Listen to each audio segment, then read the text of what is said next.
Olá, seja muito bem-vindo. Vamos conversar sobre oração? Para muita gente, orar pode parecer um dever, às vezes até um peso, uma fonte de culpa. Mas o Salmo 65 chega para nos dar uma perspectiva totalmente nova, um guia para uma vida de oração muito mais rica. Ele muda o foco do nosso desempenho para a natureza de quem nos ouve. Essa frase do Chuck Swindoll, ela resume um sentimento que, convenhamos, é bem comum.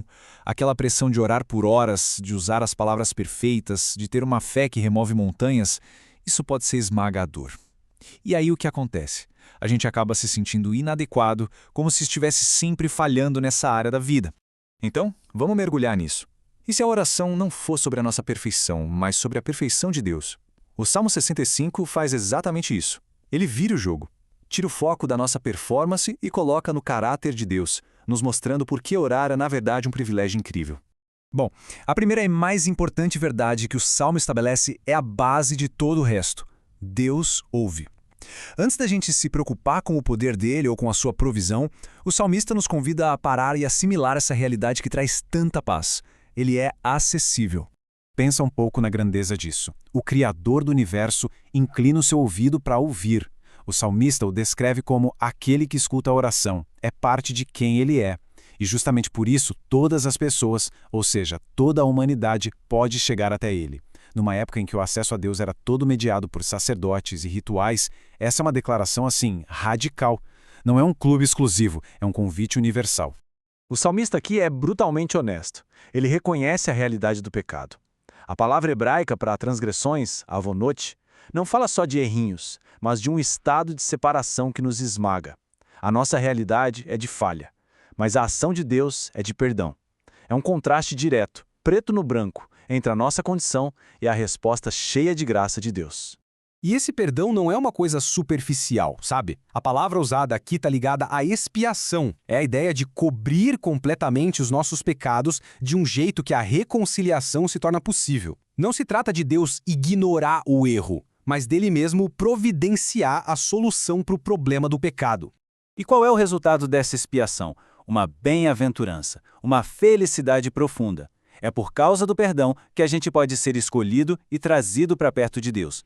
Habitar nos seus átrios, ou seja, estar na presença dele, deixa de ser um lugar de medo e se torna um lugar de satisfação, de alegria. Agora, o Salmo expande a nossa visão. O mesmo Deus que perdoa pecados pessoais é o Deus que governa o universo com poder absoluto. É o que a gente vê nos versículos 5 a 8. O salmista usa as imagens mais poderosas do mundo dele, montanhas gigantes e mares agitados, para ilustrar a força de Deus. Para o povo daquela época, os mares representavam o caos e as montanhas a estabilidade eterna. Mas ele não para por aí. Ele adiciona o tumulto dos povos. Isso significa que o poder de Deus se estende sobre as forças da história humana, sobre as nações, sobre os conflitos. O mesmo Deus que ouve uma oração silenciosa é soberano sobre tudo isso. Depois de estabelecer que Deus ouve e que Ele é todo-poderoso, o Salmo agora mostra como esse poder se manifesta, através de um cuidado generoso que sustenta toda a criação. A linguagem poética aqui é simplesmente linda. Deus é retratado como um agricultor mestre. O verbo visitas em hebraico, pakadata, quer dizer tanto inspecionar quanto cuidar e prover. Para uma sociedade que dependia da terra, essa imagem era tudo. Ele não é um observador distante. Ele está ativamente envolvido, preparando a terra para que ela produza alimento para todo mundo. Os versículos 10 e 11 detalham esse processo. Olhe o cuidado meticuloso. Deus rega os sulcos, desmancha os torrões, amolece a terra com chuvas suaves e abençoa o crescimento. E tudo isso culmina com a imagem de Deus coroando o ano com sua bondade. É uma imagem de realeza, de generosidade que transborda. E aqui a gente chega ao clímax dessa sessão. A provisão de Deus não é só funcional para a gente sobreviver.